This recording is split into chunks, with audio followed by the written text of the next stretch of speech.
Missed an episode of your favorite podcast? Choose from over a decade of content in our archives, not just the latest episode. All free at GCNlive.com. This is your call to action. Get prepared, America. Economy, survival, energy, disasters. This is USAPrepares.com. Informative radio, educational radio. Interact now by emailing instructor@USAPrepares.com or text at 434-390-7953. Class, please take your seats. Now, your instructor, Vincent Finelli. Everyone all set? Cocked? Locked? Here we go. Your dial set correctly to USA Prepares. 2 hours. 2 hours a day, Monday through Friday, 9 a.m. through 11 a.m. Central Time. That's when we're live. Jason is engineering the broadcast in Minnesota. Who? Who's with us today? Who'd you say? Yeah. Rich Scheben's back. Welcome, Rich Scheben. Well, thank you, Vince. How's everything been over the last month? You know, it's been hectic, frantic.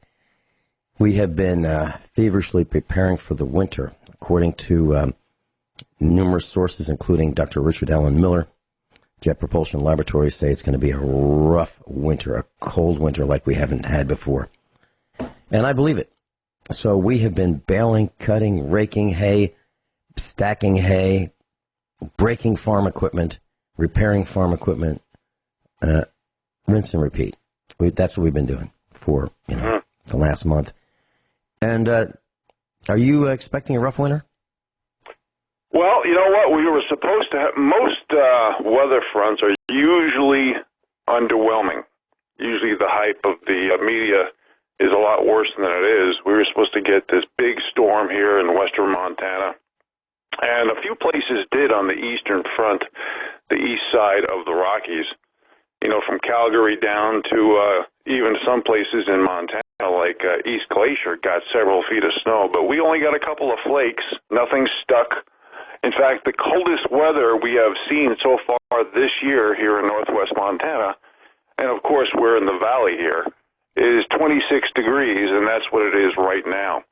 So the forecast for the next 7 to 8 days is in the 50s for highs.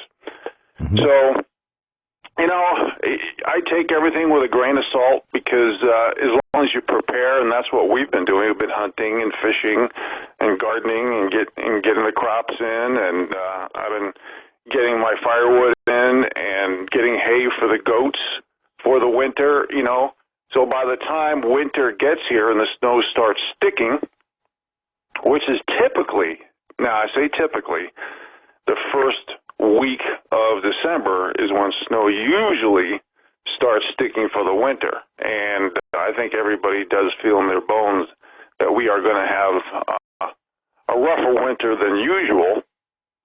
And it all depends on your context. It depends on your way of life, your lifestyle, your skill sets, your love of nature.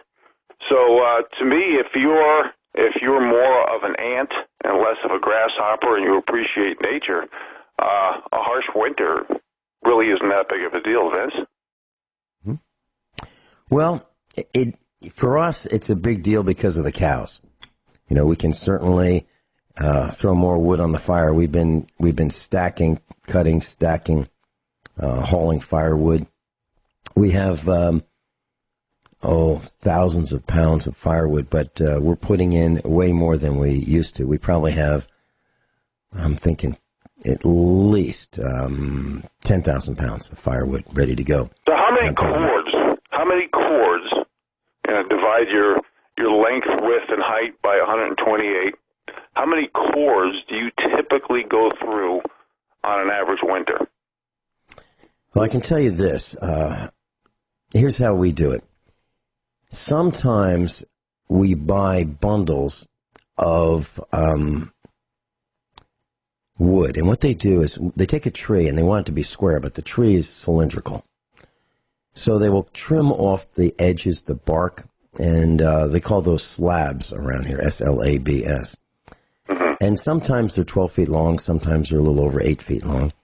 And they will bundle them into a 2,000-pound bundle, which is about the maximum that a 50, 60 horsepower tractor can pick up. Maybe even, it's even hard for a 50 horsepower tractor to pick it up. So we use a 100 horsepower to pick them up with a front end loader. We'll go through about 7 of those, 7 times 2,000 pounds, 14,000 pounds in a winter. So you don't use the unit of measure of cords to see it? Yeah, a cord is 4 feet by 4 feet by 8 feet, but no, we don't use that here because it doesn't come that way. So, and we haven't built our shed yet. One of the things that we hope to build in the next couple of months is a firewood shed. So we're thinking 40 feet long, about 12 feet deep, and maybe 10 feet high. And it's just a shed, open in the front, closed on the sides, and closed in the back. The idea is with a shed roof so that the rain will run off the back of it and keep the wood dry. So the sun, the open side would face the south.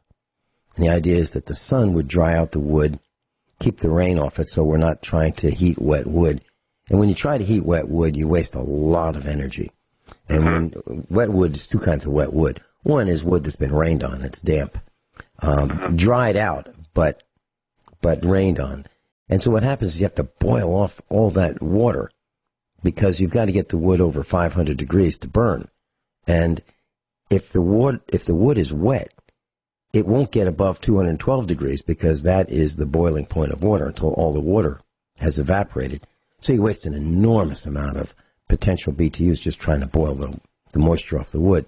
The other kind of wet wood is green, meaning you just cut it, and there's still a lot of moisture in the wood because it was alive. So it takes about almost a year, 9 months to a year for wood to dry out so that you don't have too much moisture. So is that what you do? You let your wood sit for a year or two before you use it? Minimum, a very minimum of 6 months. And I try to go a year or two, absolutely. And I never burn green, never, ever, because anything that's wet or has moisture in it is going to be more of a buildup of creosote on your pipe structure. Now, even though I have a straight pipe structure with no elbows, I still try to keep that pipe as clean as possible and burn my fires as hot as possible. And that works out pretty well, especially with this new wood cook stove that I got, about 2 years ago. I'm going through a lot less wood than my old wood cook stove, and it's working quite well. So I'm probably using 2 to 3 less cords per year. I'm guessing 7, maybe 8 cords is what I'd use on an average winter compared to, adding 2, 3 cords to my last stove. And we're doing certain things, too. I have a little propane heater I can turn on if I get home late at night and I don't want to turn on the stove because it gets the upstairs too hot to sleep. I also have thermal blankets or curtains that I cut my cabin in half with during the 3 coldest months of the year to keep the living space a lot warmer so we don't have to heat the whole cabin. So there's a lot of little tricks of the trade that I'm doing to save money and to save workloads for my back. Just trying to think of outside the box ideas to live a little smarter in lieu of needing the wood that I used to use over the years in the past. Mm-hmm. And I think we're probably using about the same amount of wood. You said 7 to 8 cords?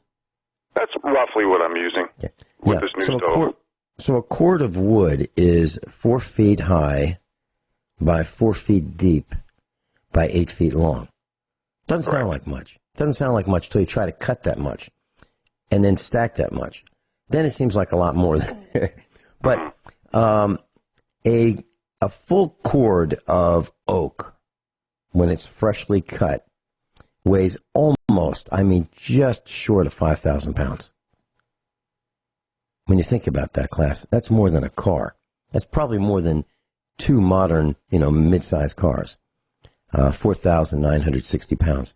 Now, when it's dried, it weighs about 3,000 pounds. I'm sorry, 3,700 pounds, 3,800 pounds. So it weighs 1,000 pounds less when it's dried. So you're talking about 1,000 pounds of moisture in the wood between freshly cut and dried wood. So we're talking. That's why you don't want to burn green wood, just freshly cut, because of the amount of moisture. And as Rich said, that moisture will cause a creosote buildup, which is this slick, black, shiny substance that lines the chimney, and it's highly flammable.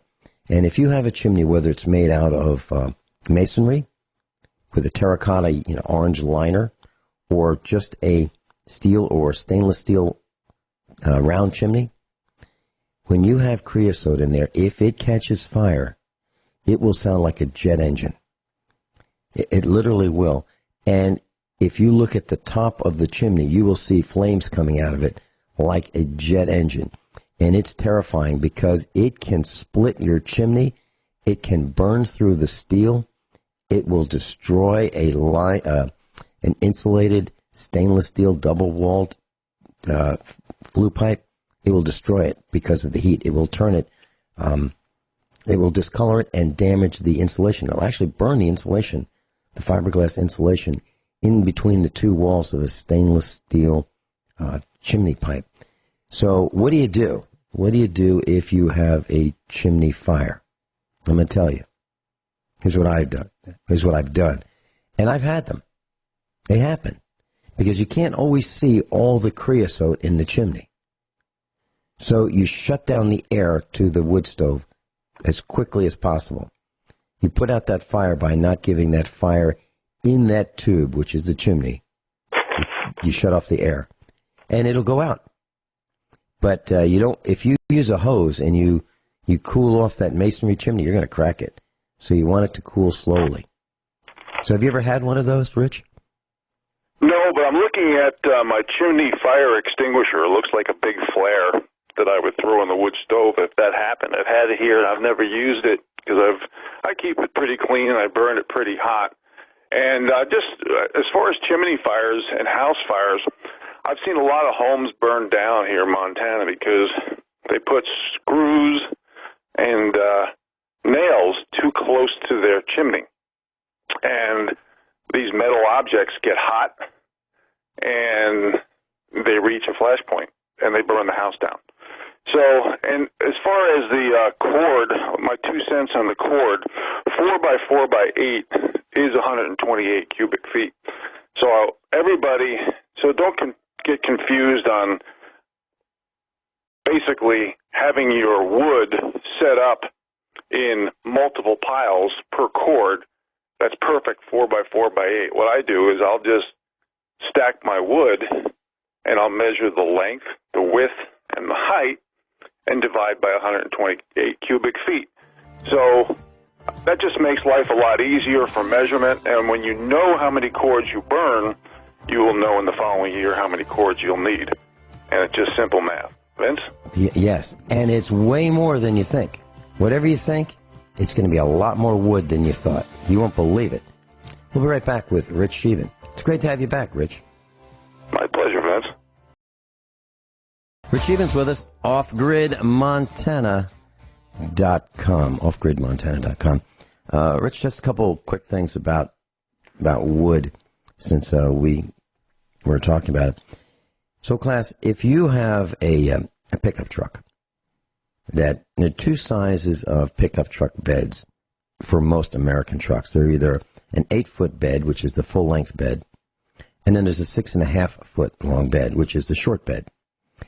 If you fill up an 8-foot bed of a pickup truck with wood and you carefully position it not waste much space, you can put about a half a cord of wood in that pickup truck, about 2,000 pounds of dried wood.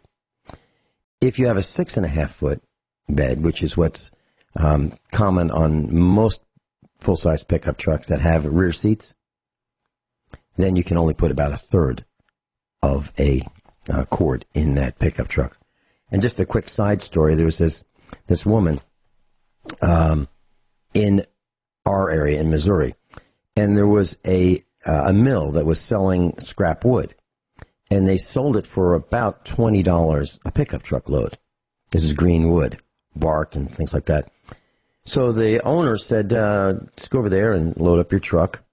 And there were customers that had trailers there that were buying wood as well.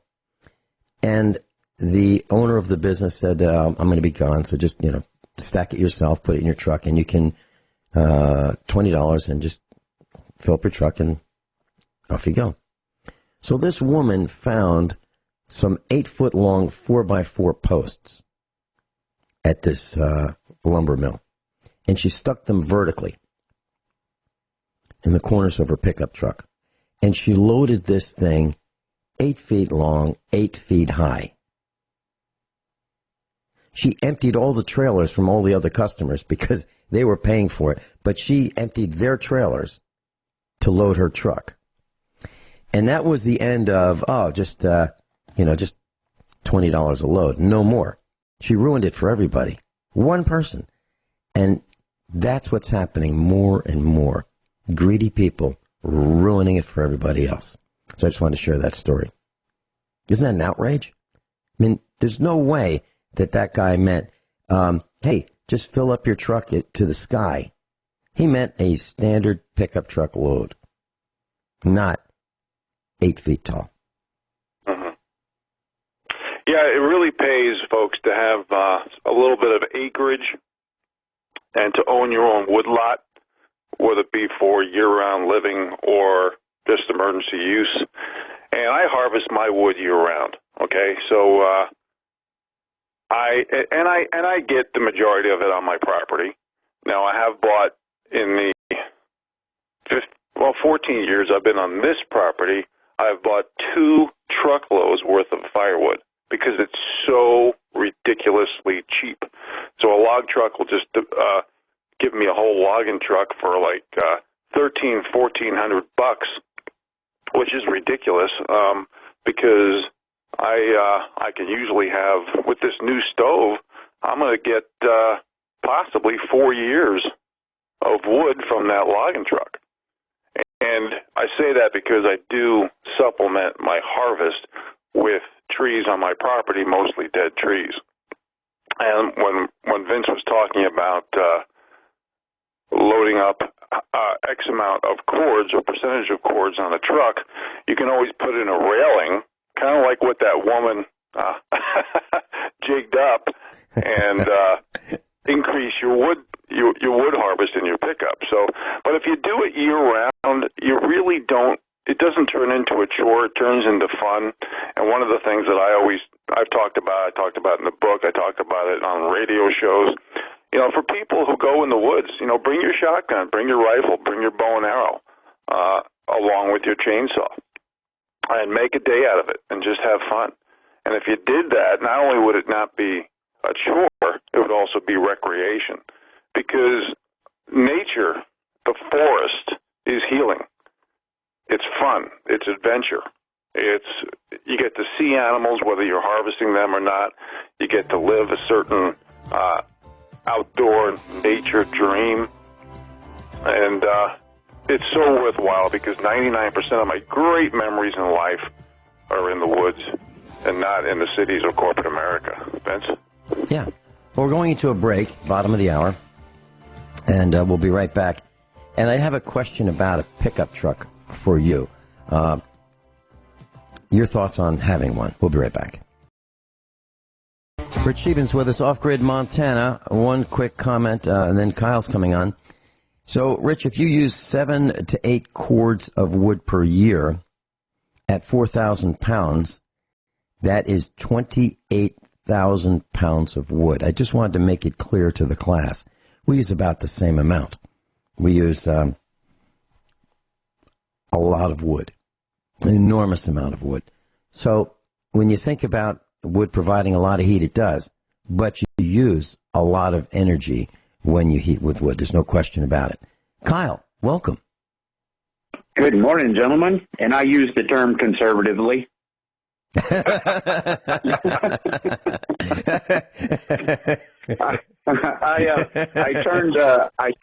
tuned in just a little bit late, but I heard, Rich, that you got a new stove, but I did not catch what brand it is.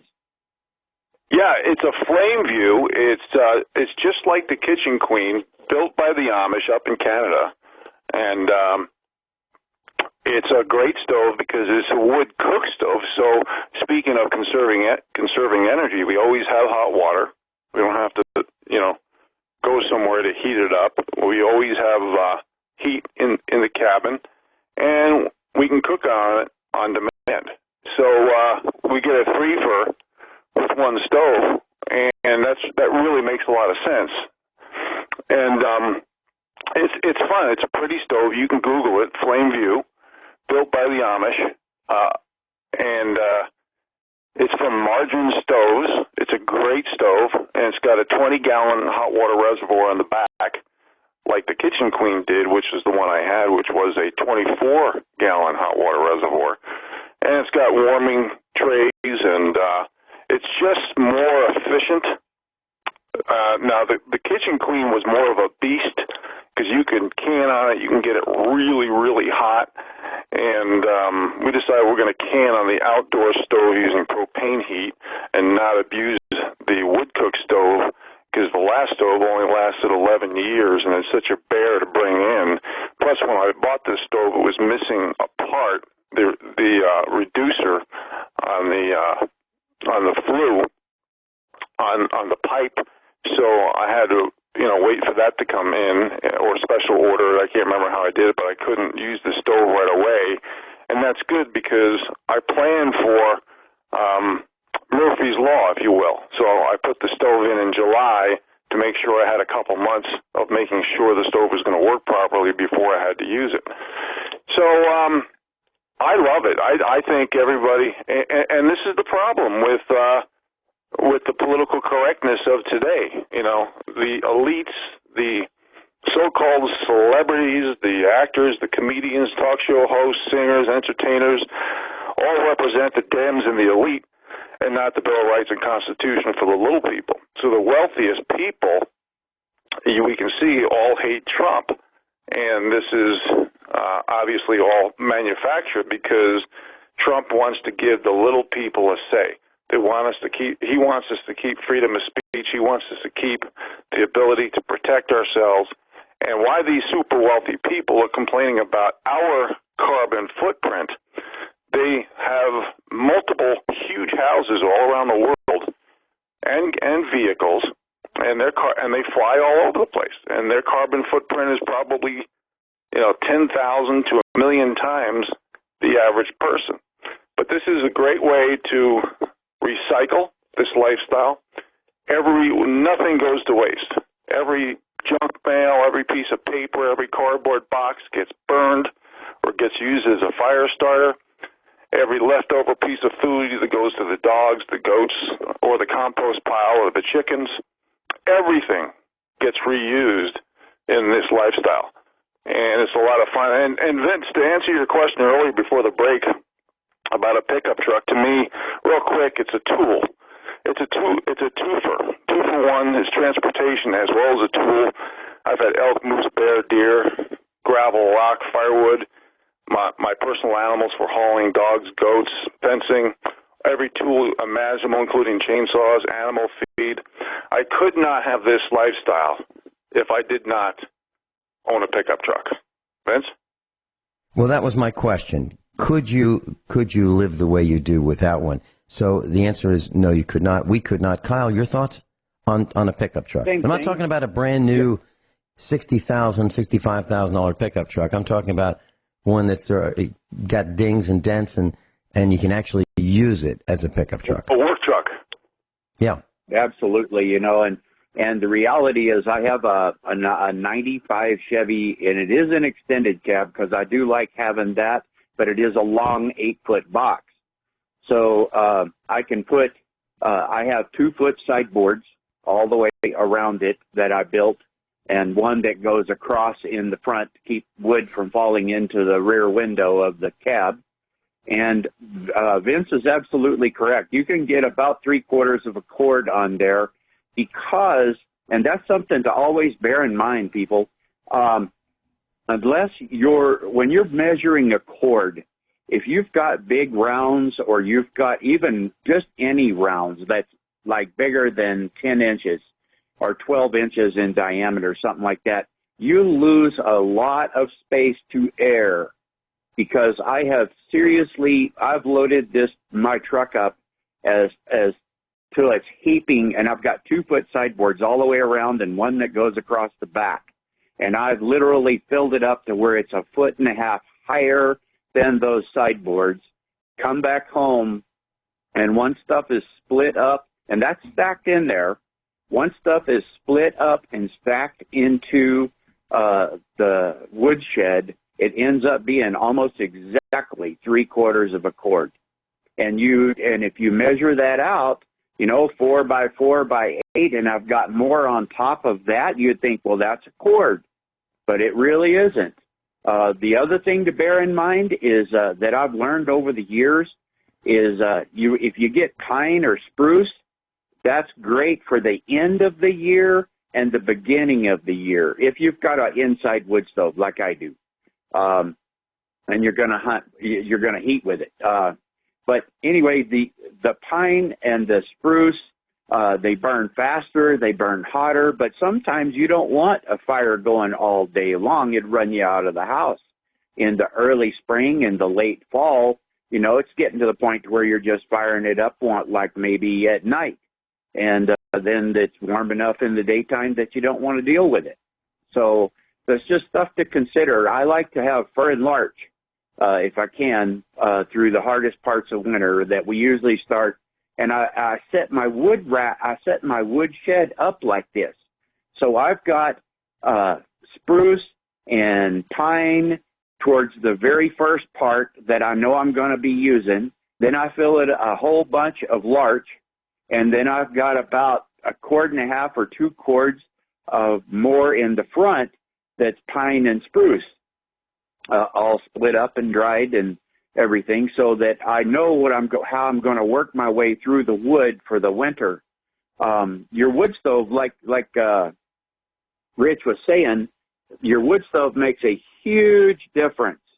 You want a firebox in your wood stove that if you put a log on there, that will go all night long on low. And if it has a glass front, you will know if the wood stove is airtight by how long that glass front stays clear. If it carbons up really fast, and like within two or three wood fires that you got going, or a couple of days, you know that there's a leak because that glass is cooling off, catching the creosote and collecting it on the front of the glass. But if you've got a good tight, like I bought about 2 years ago, a guy in one of the little papers around here had for sale old design Country brand wood stove. Country is the brand. It got bought out by one of the big box stores, and they cheapened them up and everything. But this thing weighs about 400 pounds. And I mean, once you get it hot, you've got to really catch it and turn it down before the thing gets boiling hot because it stays hot for a long time. I actually cut my wood usage down by close to 1 to 1.5 cords by going to this stove. And I got it for $150 out of the little paper, and it looks like new. So anyway, your firebox makes a big difference. You want a double burn system if you can get the newer design that's got the little tubes across the top and a plate so that the smoke kind of comes up, goes through these pipes and recirculates so that it'll burn the smoke a little better. I have very little trouble with any kind of creosote buildup out of the stove. But anyway, that's just a few thoughts on the things I've learned. But you're definitely going to need a 4-wheel drive if you're going to get wood. And the 4-wheel drive better work real well. and you better have load range E tires on it, because if you get off the road or anything like that, you need a strong, tough sidewall, and you're going to want plenty of tread on it. You try to go up in there with slicks, and you'll be sorry, I guarantee you. Yeah, load range E tires are also known as 10-ply. Yeah. That's the old term, 10-ply. The new term is load range E. Around here, they still call them 10-ply. Yeah, that's what we do. You're absolutely right. I had a question for you. Modification to your wood stove. When we were in Virginia, we had a couple wood stoves, one in the house and one in the shop. And it was a pretty big shop. It was, let's say, around 30 feet wide by 72 feet long. And we heated that with a wood stove in the winter. But the wood stove, the natural flow of the air around the wood stove was not enough. But what was enough was when we took a fan and we directed a slow-moving or a low volume of air around the wood stove, but not on the flue pipe, just around the wood stove, it was able to heat the entire shop. Have you done that? Have you used a fan to supplement on those really cold days? Well, I'll tell you, I'm doing it right now already. I pick up all the time at garage sales these little, like, 6-inch, 8-inch fans, and you can usually get them for $1 or $2, and just plug them in, make sure they're not making noise or anything like that. And in the corner of our living room here, about 4 or 5 feet from the wood stove, my wife has an old treadle sewing machine that's kind of it's more of it works, but it's just, it's just sitting there. It's more of a decoration than anything. And on top of that, I put one of those little fans, and it blows toward our bedroom and the kitchen. And I pretty much keep it on 24/7 if once it starts getting cold outside. Yeah, and class, the reason you don't want to blow it on the flue pipe is it'll cool the flue pipe and encourage creosote, which could cause a chimney flue fire. Kyle, would you like to stay through the break? Sure. Yeah, I'll do that. All right. We're talking about wood stoves. Rich Scheben, offgridmontana.com. And Rich Scheben did it again. He took us off on a tangent, and and we're talking about... Yeah, sure, blame it on me. I've got like 50 articles here I thought we were going to discuss, and I don't know how we're getting into firewood. But listen, since you say I started it, let me finish it right here, because I just want to comment on what Kyle just said. He talked about never letting the fire go out, and he implied that he likes to have it going all night. I never do that unless it's below zero, which... Usually we can count on one hand here in northwest Montana how often we get below zero. Last year we didn't have one day below zero. But what I like to do is I always leave my vents open all around my stove. And I do this because I don't want creosote buildup. I don't want to turn down my vents and keep my fire low. I like to keep it hot. And what I do is I position my wood with rounds and splits accordingly. Obviously, a split's going to give you a hotter fire compared to a round, and I use probably 3/4 of my wood is rounds. I only use splits to start a fire or if I need to save a fire. But I try to burn hot, and what you were referring to earlier, Kyle, with the pipes that reburn the smoke, it's catalytic converter types. Now, sometimes they're not true catalytic converters, but they have the same philosophy built into it. And regarding the fans, I just buy those, for $10, those cheap metal fans that you don't have to plug in, and I just put it on my wood stove and position it accordingly. And at night, what I do when it starts getting close to dark is I close the drapes in the cabin. And it's unbelievable how much heat that saves. On average, I'm done feeding the stove probably by 3-4 o'clock in the afternoon. And that's on average. Now, if it's a below zero winter day, obviously that won't be the case. But on average, I'm done feeding this stove at 3, 4 o'clock because you can't sleep. It gets too hot. And I know it's not like a thermostat on a conventional home, but to me, the most comfortable temperature is between, say, 64 and 74 degrees. Okay? That's for inside the cabin. Now, if it gets a little warmer than that, I just, go off to a corner and do some work there. But I do a pretty good job keeping it in that temperature range, or else, like I said, it blows you out. You cannot sleep. So, plus I have a solarium attached to my southeast corner of my cabin, and during these late September, early October days during the day, I can just open that door and get free convection heat from my solarium. So there's little tricks of the trade that you learn, whether it be drapes or whatever.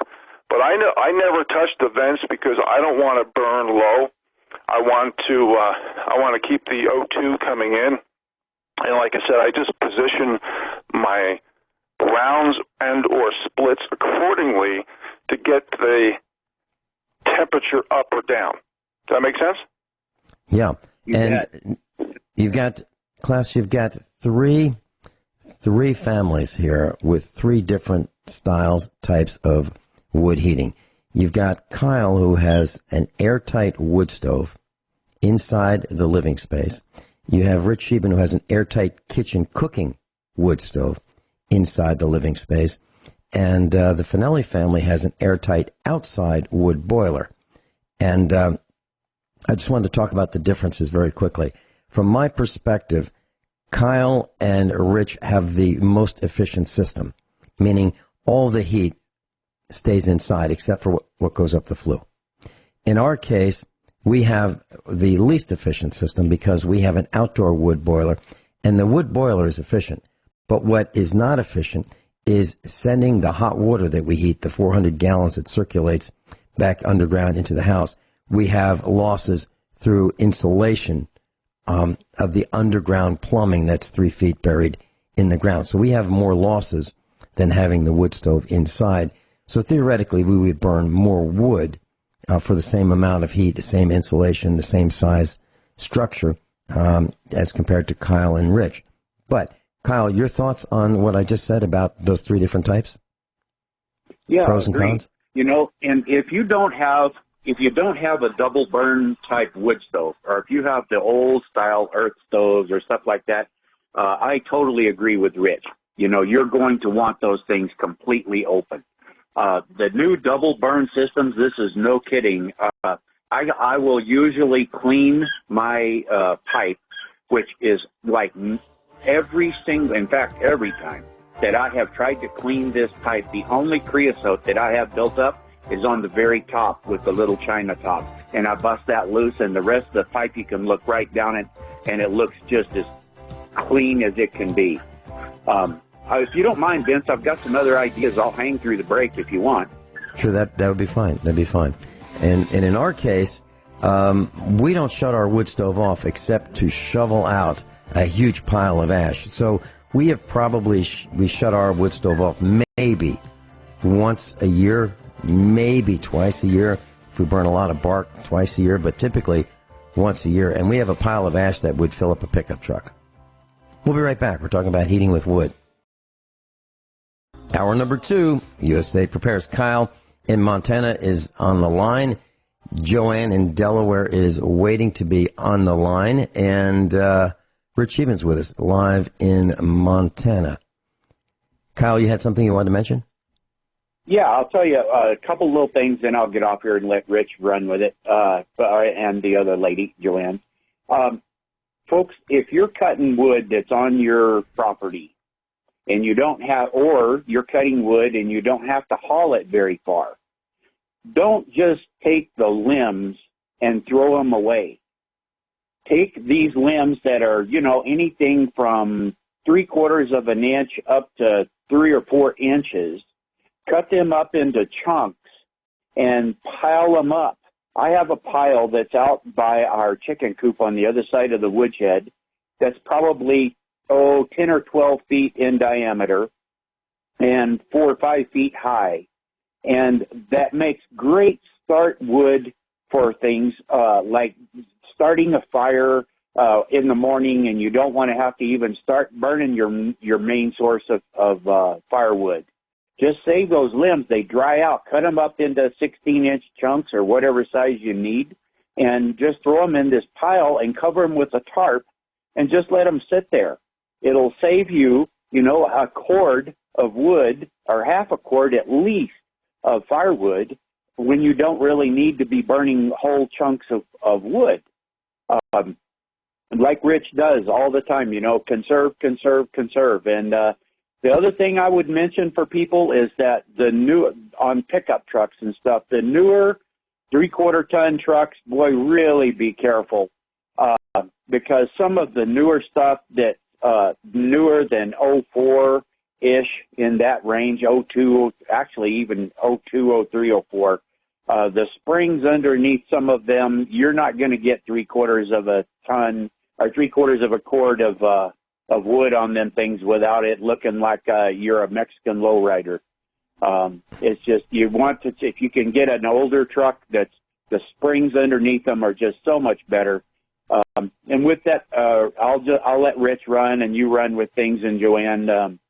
But there's so much to this stuff. There's chainsaws and different angles on your cuts and what type of wood you're going to be cutting with the chainsaw for that purpose. And there's so much. You could talk on this for hours. But anyway, I'll let you guys go. And I love the show, Vince. I love getting into preparedness and teaching people what to do and how to do it. But Kyle, let's do a broadcast in a few weeks on cutting wood, just on that. If you're available, I'd love to do that with you. I'd love to do that with you, Vince. Okay, we'll stay in touch. Hey, Kyle, thank you so much for being with us. See you, Kyle. There goes Kyle. Joanne, welcome. Hi, this is Joanne. Hey. Hi. We can hardly hear you. Could you just speak up just a little bit? Yeah, that's great. Is this a little better? Okay. Much better. I'm tuning in late, so if you covered this already, I apologize. But my question is, my neighbor harvested some wood from my yard that I had a tree cut down. I think it was a box elder. And so he gave me some of the wood from it, which I burned in my fireplace, and it stunk up the house. So, I know certain hardwoods are better than others, but my thought was I've seen external units for the purpose of burning wood and heating a house, and I was just wondering about Rich's thoughts on those type of units. Well, Joanne, it all depends on how you define functionality. It depends on your lifestyle. It depends on how much wood you want to fuel. My type of stove, or any wood stove, in the cabin, in the house, takes a little more maintenance because you have to put more wood in during the course of the day. Now, I know people who have outdoor type burners like Vince does. I know one guy who uses 4 to 5 foot lengths, and then he heats his home with hot water radiators, and he literally feeds his stove once or twice a day. So it all depends on what you want. See, I like to kill multiple birds with one stone. You get the exercise from it, you get the heat from it, you get the cooking from it, you get the hot water from it, and with my glass door, I get the ambiance from it. So I've had thousands of people here over the years looking at my wood stoves, and I've gotten lots of compliments on this newer Flame View, because it's not only a pretty stove, but it has functionality. Functionality is one of my favorite words. I love pretty, don't get me wrong, but I will take ugly 10 times out of 10 for better functionality. So it all depends, again, on your lifestyle, on what you want. If you live in an area where you don't have covenants, where you don't have, and it depends on your loan. If you have a loan with a bank or a lender, there's a lot of things that you cannot do, and then you got to contact your insurance company. Then you got to find out if your area it doesn't have any inversion regulations. So there's a lot of homework you have to do when you live in rural Montana. Most places in rural Montana does not have that. Some do. Like the town of Missoula. I lived there for 19 years, and thank God I left right when they were eliminating wood stoves. The town of Libby, and that's here in Lincoln County in northwest Montana, they live in a bowl. The town is in a bowl, so they have inversions. So they got rid of wood cook stoves there also. I think you can still use wood stoves if they're have a certain functionality to them. So, Joanne, you're going to have to answer that question. You're going to have to look at all the features and then look at your covenants and your regulations and laws and decide how you want to live. I love relearning 19th century skills, but dovetailing them with 21st century technology. To me, I get the best of all worlds, and you have to decide what's going to be best for you. Does that make sense? Yes, it does, and I just finished reading your book, actually. So, I think that you contribute a lot to the broadcast, and you actually live by what you talk about, so you're the real deal. So anything information that you provide or insight is appreciated. So thank you. Well, I thank you for that, Joanne, and I think the most important part of the book isn't the lifestyle, so to speak. It's the fact that I am basically trying to sacrifice myself to make sure the people understand that we're being distracted, dumbed down, and divided by groups. And we have to make people understand that the powers that be want third world dictatorships and wars to justify illegal immigration to collapse the West. It's an engineered collapse. And people need to realize that especially the Democrats and the rhinos on the Republican side are bought and paid for by the elites. And a few Republicans are trying to hold on to rights, freedoms, and the rule of laws so us common people can have access to life, liberty, and the pursuit of happiness. And this is why I talk a lot about economic solutions that revolve around, unfortunately, trying to keep the status quo in power, but basically ignoring the people. And this is why we have to think outside the box. This is why we need citizen review boards. This is why Trump says America needs to go back to the people. And this is why we need the same rules, laws, and accountability for everybody. We're not going to fix any of these words like corruption, ethics, manipulation, morals, supply and demand, free markets, profits, valuations, debt, credit, solvency, stimulation of the economy, growth. If we don't have the same rules, laws, and accountability for everybody, all these words and definitions have turned into jokes, politically correct buzzwords. And this is why the little people need to wake up and be aware and fight for truth. And if we don't, pretty soon all our rights, all our lifestyle options will be eliminated.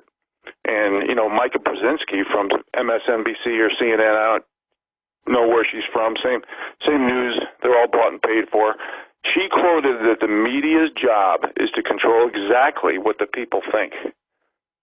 Well, I disagree. I think we need to read and research ourselves and think for ourselves and decide what's going to be the best for ourselves, not by defining us by groups, but defining us by Americans.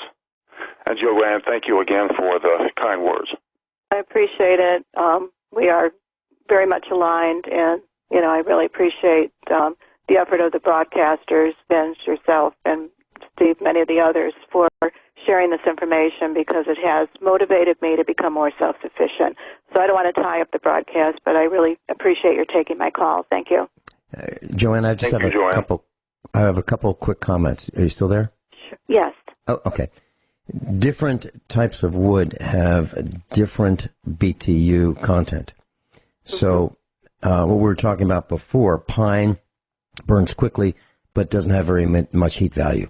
Oak, right. Hickory, the harder the wood, the more BTUs. So that's one thing. The inside wood stoves are your most efficient if you have an airtight one. Okay. And what Rich has is an airtight cooking wood stove. So he's got everything. He's got heating and he's got cooking capability. Mm-hmm. But the only downside to that, well, maybe there are two. One is that you have to haul the wood inside. 2, you have a smaller firebox, and 3, when you open the wood stove, there's a possibility of a puff of smoke coming out when you open the door to reload it, depending on the draft in the chimney. So you can minimize all that. In our case, what we did was we bought an outside wood furnace, which has a 4-foot wide by 5-foot long firebox. I could put a Christmas tree in there or a couple bodies, you know.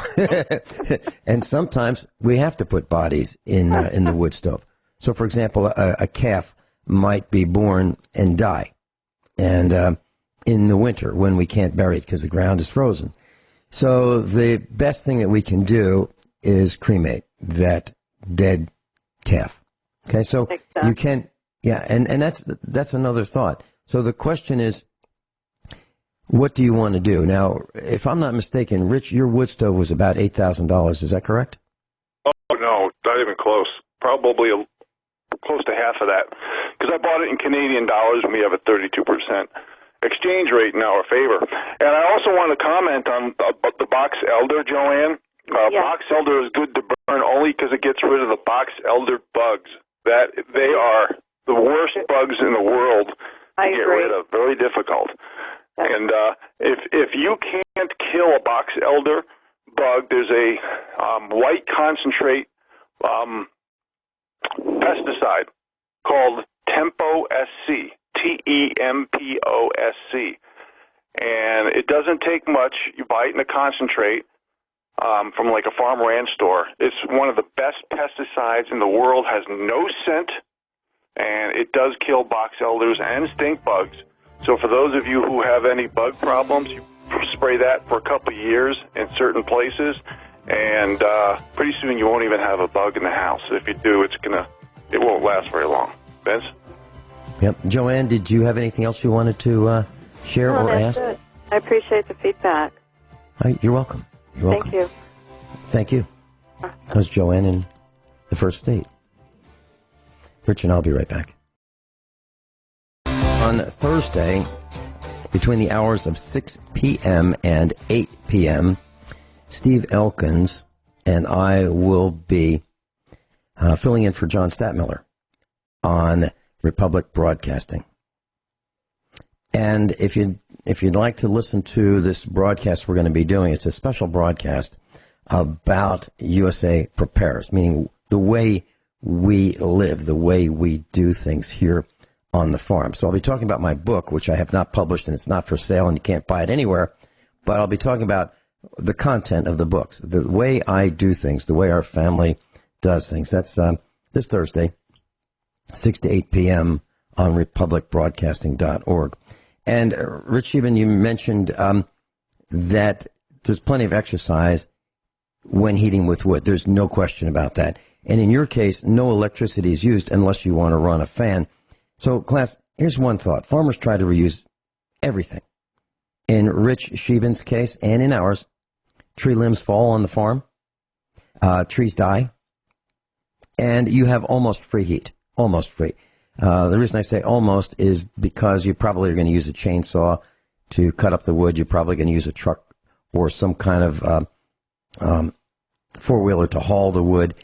Other than that, it's free. And then the wood ashes that are the result, they go in the garden and they supplement the garden. And our ash pile, I'm estimating, is at least 1,000 pounds.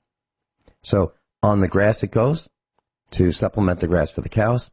In the garden it goes. Nothing goes to waste. Rich Scheben? Well, I'll tell you, the best, when you live in the North Country, the best utilization of wood ash, and I put it in my driveway, and I've used it for different things, but putting it on your frozen driveway, folks, for traction, unbelievable, especially during the late summer, or pardon me, the late winter, when the snow is melting, and you're getting more ice as you drive over it. You put that wood ash on slippery places, you're just going to be in awe of the traction that you get. And then, well, some people might be saying, well, it's going to be all, dirty and gross because of the ash getting wet. Well, once the snow and ice melts, and a lot of that ash will be swept away when the ice and snow does melt. But the little bit that's left there, as soon as it dries up, it'll be blown away and add more nutrients to the soil around your driveway. But save it. I save all my ash for the latter part of winter, and it works phenomenal. So try it if you have animals, if you have feed bags. Obviously the ash has to be cool. I always harvest the ash from the stove in a metal bucket, and I let it cool for a couple days, and then I'll put it in a feed bag, and then I'll use it, and it works so well. Vince? And another thing is the biochar, those chunks of almost burned wood. I put those in the garden, and it's got lots of crevices and lots of holes and tunnels, and the microbes get in there, and it's beneficial for the soil. So great for the garden. We put it in our house plants, our dwarf fruit trees that go in the house in the winter, outside in the summer. So it's great for all that. We don't waste anything. And as Rich said, cardboard boxes. If you have bacon grease, you can save all that. Bacon grease makes a great fire starter. So let's say you've got an indoor wood stove and you have used paper towels to wipe out the pan because you don't want to pour grease down your septic system because it'll destroy it. You can save that grease on that paper towel. You can pour the grease into jars and save it and then spoon it into your fire that you're going to start. You can spoon some of that thick bacon grease onto the kindling, a little bit of newspaper. Great way to start a fire. Have you done that, Rich? Well, yeah, we've even used it for cooking with, like in lieu of cooking oil. Yeah. We don't eat a lot of bacon, right? But everything. There's nothing this lifestyle doesn't provide regarding recycling. Everything gets reused. Everything but glass and plastic gets reused. I was going to say those milk jugs. That's a tough one to reuse. We'll be right back. Rich Scheben's with us, offgridmontana.com, and if you'd like to buy the same book that Joanne bought, you can buy it. It's One New York Man's Journey to Off-Grid Living in Montana. It's available at Amazon. I've got a quick message. I've got in my hands a Ziploc bag, and in it are 2 dog biscuits. And they're the large-sized dog biscuits. They're about 3 inches long. They're for the big dogs. We bought them at Menards. It's Menards brand for Thomas Jefferson, our English Mastiff. And they have bugs in them. So they're not out of date. They're within the best used by date. They have bugs in them.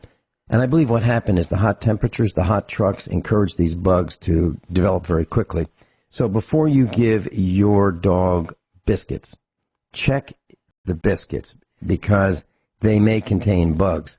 And these were in a sealed bag, a sealed plastic bag, not like a bag that lets lots of air in, completely sealed. So we didn't do it. These biscuits came complete with hitchhikers, bugs.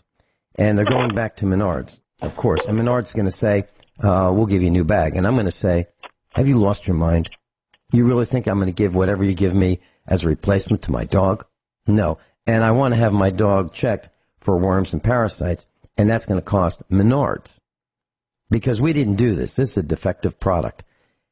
Bob in Nebraska, welcome. You're on with Rich Scheben. Hi, good morning.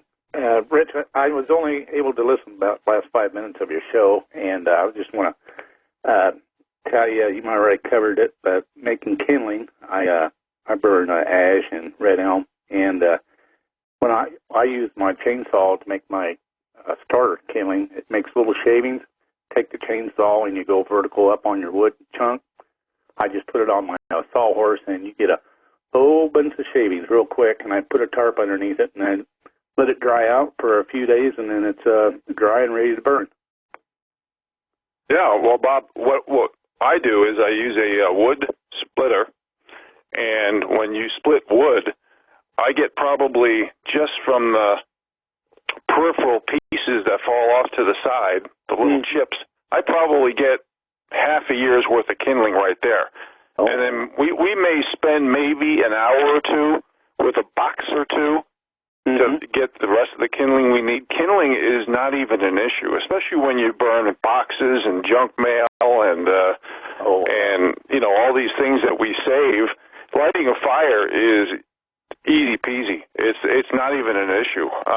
In fact, my wood is so dry, I know I could easily start a fire without kindling, just using splits. Yeah, Bob, I've got a question for you, Bob. Yes. What do you use to ignite your fire? And then, Rich, what do you use? What use I matches? With them shavings, just a shaving. I just grab a handful and then I put some other little kindling scrap wood on top, and that's all I use. I don't need to use any accelerant or anything. Right. But what do you use to ignite it? Do you use matches? Do you use a lighter? What do you use? Yeah, I just use matches. Okay. And Rich, how about you? Yeah, just matches, no accelerant, no nothing, because we have so much garbage that accumulates. It could be napkins, could be junk mail, could be a lot of things. I just light it up, and in 5 minutes, I got a hot fire. Yeah. The reason I'm asking that question is I've noticed that matches are harder and harder to find. And, you used to be able to go to the supermarket, and if you bought a pack of cigarettes, you'd have matches. And they would sell books of, the boxes of the books of matches for, 29 cents for, a whole box of them. Now they're harder and harder to find. And to ship them, it's a hazardous material fee for shipping matches. So my suggestion to our class is get some matches.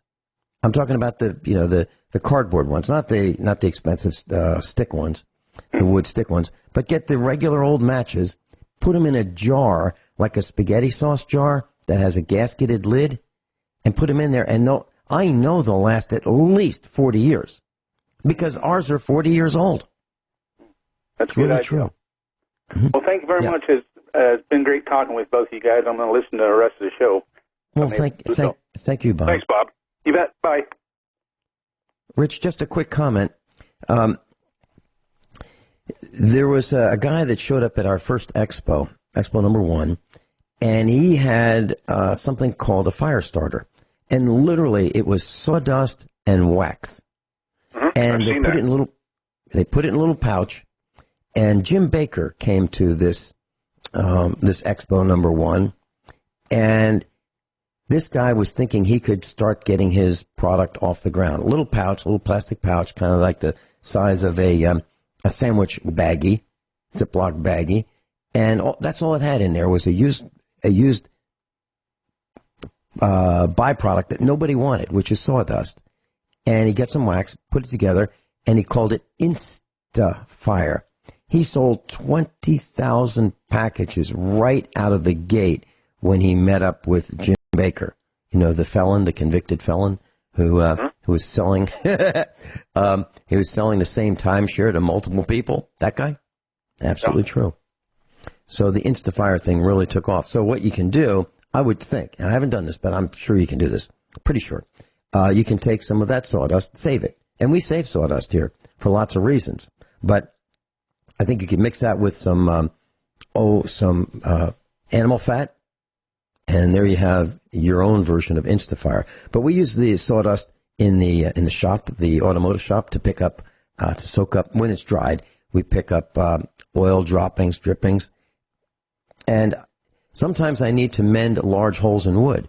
So I take sawdust and I mix it with Elmer's Carpenter wood glue, and I make a thick paste out of it, and I can fill in a hole, and it's just like wood. So sometimes I need to do that, and that's what I do. So that's those are my comments about sawdust. Well, what we're really talking about is preparation. We're talking about building skill sets. We're talking about thinking for yourself. We're talking about reading and researching up and listening and sharing information with others. We're talking about everything from food preservation, gardens. We've talked about edible medicinal plants, buying land, living rural, learning that balance in life, because we're losing the balance. We're losing the balance between 19th century skills and 21st century technology. Political correctness is making us lose the balance between being serious and humor, or nature and technology. And so many people say, well, I don't have the time to do the reading and researching and start a whole new life. Well, the average American spends 7 to 8 hours watching television on their smartphone, not even including their computers. So I think we do have time. We just have to make time. And we have to, really have to look at different criteria in life. And I know the answer to most of this is it depends, because there's different strokes for different folks and different capital resources, different skill sets, different lifestyles, difference of willingness to change and learn a new lifestyle, differences in age and health, and there's different debt loads on each individuals. But most of the time, it really boils down to excuses. And I'm not trying to tell anybody what to do. Vince isn't. We are not. But living rural puts a little more burden on yourself, because you are choosing a lifestyle that you can control a little more of your own destiny, whether it be food preparation. We talked a little bit about meat today. Well, look at the stuff in meat. That's one of the reasons I raise animals and hunt and fish, folks. They got red dye in meat. They got non-meat grown in laboratories, sold in restaurants. They have steroids, hormones, and antibiotics. It's been in meat for years. Cancer rates are going through the moon. They got GMOs. They got pesticide-fed cattle. They're cloning livestock. They're modifying proteins and enzymes and probably amino acids in lots of foods, which affects the bioavailability, the absorption of nutrients, the excretion, metabolism, and the homeostasis in the body and our gut. Our gut is rejecting a lot of these new nanotechnology foods. There's been cases where there's horse meat found in Taco Bell and Burger King. I mean, why do you think the Monsantos of the world, the shareholders voted that 96% not disclose the GMO ingredients? Because they don't want, they purposely want us sick, because 20 to 25% of GDP is based on health and being sick.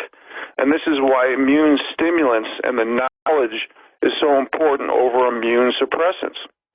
Now, I realize I'm a little bit of a hypocrite myself on there, because I do have a sweet tooth, but I also pay attention to a lot of the information that's out there.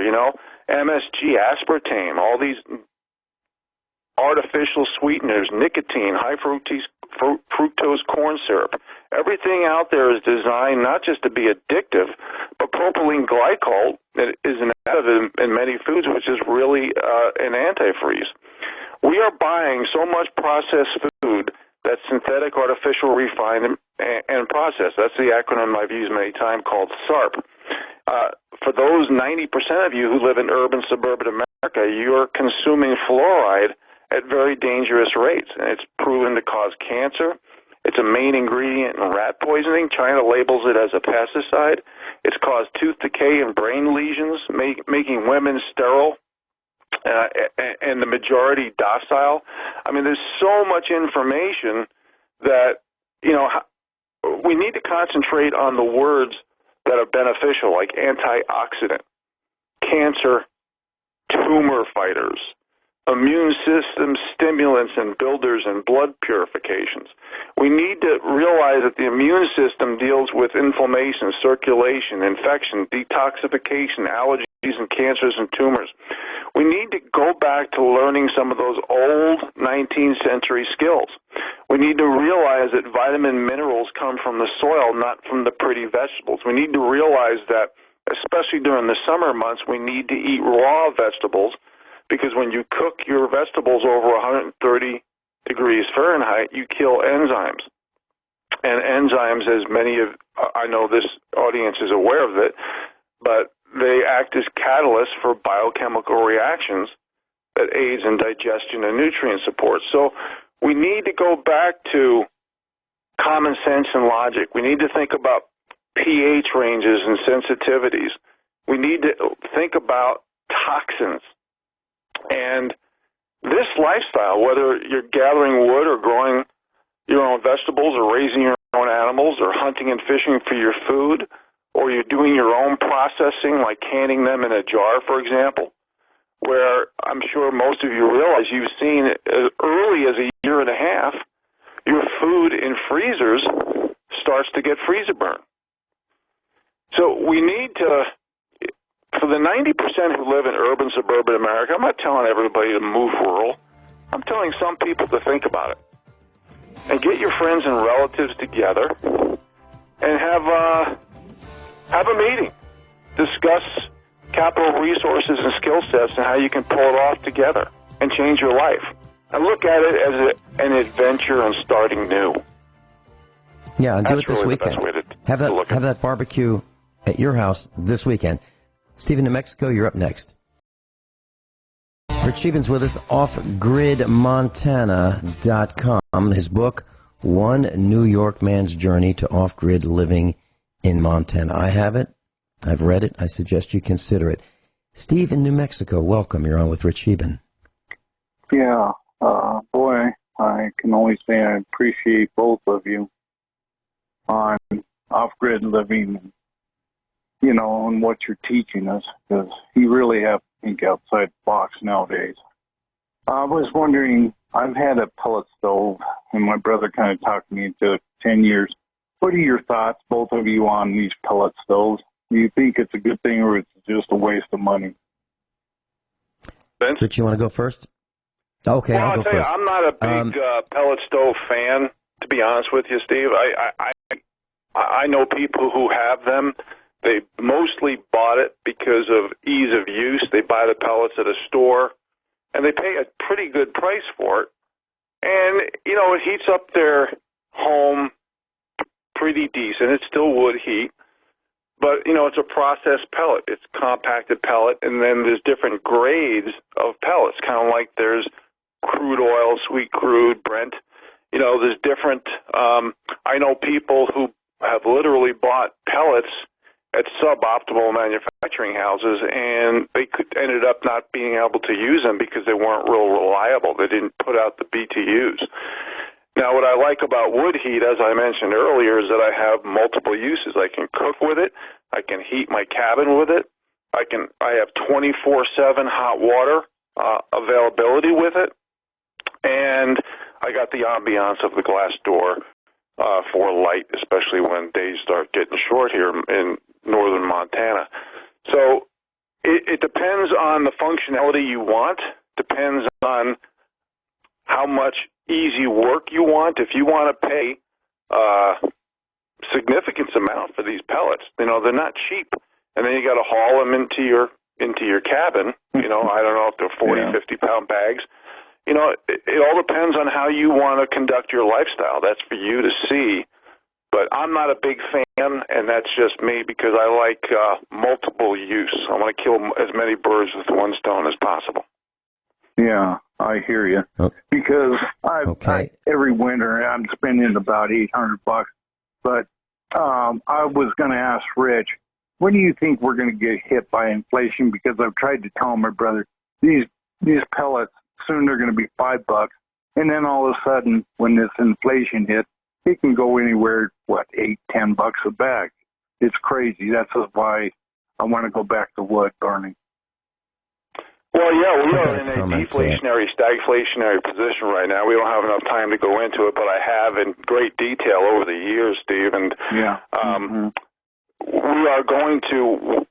They're trying to manufacture inflation at every point for the little guy, and then we are going to go into an inflationary, hopefully not hyperinflationary period, but it's very possible.